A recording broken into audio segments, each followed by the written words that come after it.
নমস্কাৰ আজি আমি পাঠ সমীক্ষা সম্পৰ্কে কিছু কথা আলোচনা কৰিম পাঠ সমীক্ষা বা টেক্সচুৱেল ক্ৰিটিসিজম কি পাঠ সমীক্ষা হল প্ৰাচীন অভিলেখ অধ্যয়নৰ এক প্ৰণালীবদ্ধ পদ্ধতি অভিলেখ বা ডকুমেন্টস হৈছে প্ৰাচীন আমাৰ যিবিলাক হাসিপাত বা বিভিন্ন ধৰণৰ তুলাপাত ভোজপাতত লিখা যিবিলাক প্ৰাচীন পুথি এই পুথিসমূহ যেতিয়া পুৰুষানুক্ৰমে হাতবাগৰি যেতিয়া আহি আছিল তাত বিভিন্ন ধৰণৰ প্ৰমাণ বা ভুল ত্ৰুটি সোমাই পৰিব পাৰে যেহেতু শংকৰদেৱে উদাহৰণস্বৰূপে আমি ক'ব পাৰো যে শংকৰদেৱে যেতিয়া এখন গ্ৰন্থ লিখিছিল তেওঁ নিজে লিখা গ্ৰন্থখনক অটোগ্ৰাফ বুলি কোৱা হয় আৰু সেই অটোগ্ৰাফখনৰ পৰৱৰ্তী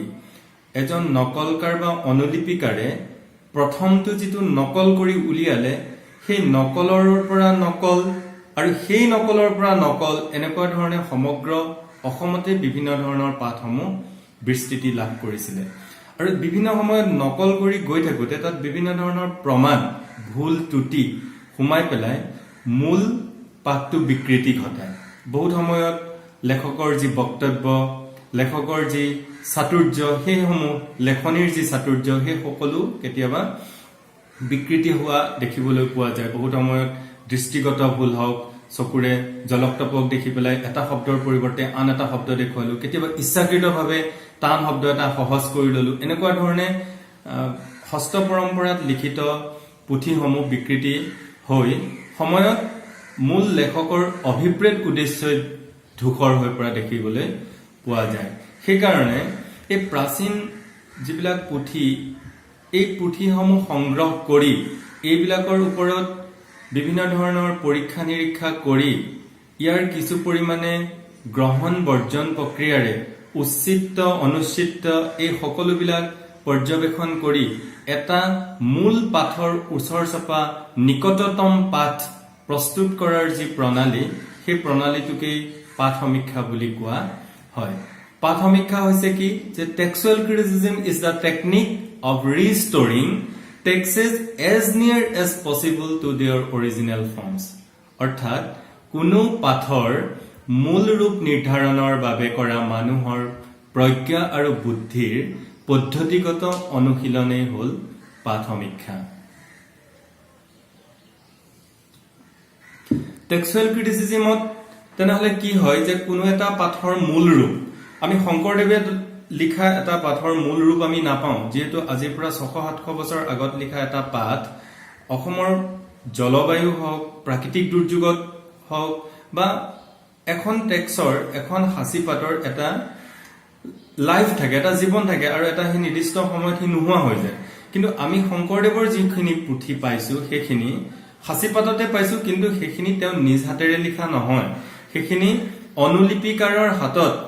প্ৰমাদিত হৈ অহা পুথি বিভিন্ন সময়ত শব্দৰ ভুল হ'ব পাৰে বিভিন্ন সময়ত চাই লিখোতে তেওঁলোকৰ দৃষ্টিগত ভুল হ'ব পাৰে তাৰ পিছত বহুত সময়ত তেওঁলোকৰ যি নতুন কথা সংযোগ ঘটিব পাৰে প্ৰক্ষেপ বুলি কয় এই প্ৰক্ষেপ ঘটিব পাৰে আৰু বিভিন্ন সময়ত কথা এৰি থৈ যাব পাৰে আমি কেতিয়াবা যেতিয়া এটা পাঠ আমি কপি কৰোঁতে কেতিয়াবা আমাৰ সেন্টেন্স কেতিয়াবা ওয়াৰ্ড থাকি যায় তেনেকুৱা ধৰণে বিভিন্ন সময়ত এই পাঠসমূহ অনুলিপিকাৰৰ হাতত প্ৰমাদিত হৈ পৰে প্ৰমাদ মানে ভুল আমি এই শব্দটো পিছৰ ক্লাছবিলাকতো পাই যাম গতিকে পাঠ প্ৰমাদিত বা পাঠ ট্ৰান্সমিটেড মানে সম্প্ৰেৰিত এটা পাঠৰ পৰা 10 জনে কপি কৰিলে সেই 10 জনৰ পৰা আন 10 জনে কপি কৰি এনেকুৱা ধৰণে যি সম্প্ৰেৰণ প্ৰক্ৰিয়াত পাঠ এটাই বিস্তৃতি লাভ কৰে আৰু সেই সম্প্ৰেৰণ প্ৰক্ৰিয়াত আমি বিভিন্ন ধৰণৰ যেতিয়া পাঠ পাই যাওঁ এই পাঠবিলাকৰ পৰা আমি বেলেগ ধৰণৰ প্ৰত্যেকটো পাঠত বেলেগ কথা সন্নিবিষ্ট হৈ থাকে এতিয়া আমি বহুত সময়ত কনফিউজনত সোমাই যাওঁ যে শংকৰদেৱে কোনটো পাঠ আচলতে অৰিজিনেল বা ইমানবিলাক পাঠৰ কোনটো সবতকৈ নিৰ্ভৰযোগ্য পাঠ তেতিয়া সেই নিৰ্ভৰযোগ্য পাঠ এটা নিৰ্মাণ কৰাটোৱে বা পাঠ এটা পুনৰ নিৰ্মাণ কৰাৰ যি পদ্ধতি হেতুকেই টেক্সচুৱেল ক্ৰিটিসিজম বুলি কোৱা হয় আৰু পোষ্টগেটে এই সম্পৰ্কে খুব পোষ্টগেটৰ যিটো সংজ্ঞা এটোকে সৰ্বজন গ্ৰাহ্য এটা সংজ্ঞা বুলি কৈছে ইয়াত কৈছে যে কোনো পাঠৰ মূল ৰূপ নিৰ্ধাৰণৰ বাবে কৰা মানুহৰ প্ৰজ্ঞা আৰু বুদ্ধিৰ পদ্ধতিগত অনুশীলনেই পাঠ সমীক্ষা পাঠ সমীক্ষা কৰিবলৈ হলে মানুহৰ প্ৰজ্ঞা লাগিব, সেই জ্ঞান বুদ্ধি লাগিব, বা তেওঁ সেই পাৰ্টিকুলাৰ যিজন মানুহৰ পাঠ তেওঁ সমীক্ষা কৰিবলৈ বিচাৰিছে সেই মানুহজনৰ ৰচনাৰাজি সম্পৰ্কে তেওঁ জ্ঞান থাকিব লাগিব, তেওঁ লেখনি সম্পৰ্কে তেওঁ জ্ঞান থাকিব লাগিব, আৰু বুদ্ধি থাকিব লাগিব। আৰু এই প্ৰজ্ঞা আৰু বুদ্ধিৰ এটা পদ্ধতি, এটা নিৰ্দিষ্ট চিষ্টেমৰ মাজেৰে গলেহে আমি পাঠ এটা সমীক্ষা কৰিব পাৰিম। তাৰ কাৰণে 4টা পদ্ধতিৰ কথা কোৱা হৈছে। এটা হৈছে পাঠ আৱিষ্কাৰ, হিউৰিষ্টিক্স, তাৰপিছত পাঠ মূল্যায়ন, ৰেচেনচিঅ, পাঠ সংশোধন, এমেন্ডেন্সিঅ, আৰু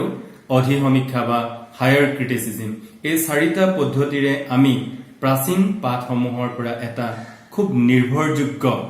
পাঠ এটা পুনৰ নিৰ্মাণ কৰিব পাৰো। আৰু সেই পাঠটো, নিকটতম পাঠটো, শংকৰদেৱ হওক বা যিকোনো এজন পুৰণি লেখকৰ নিকটতম,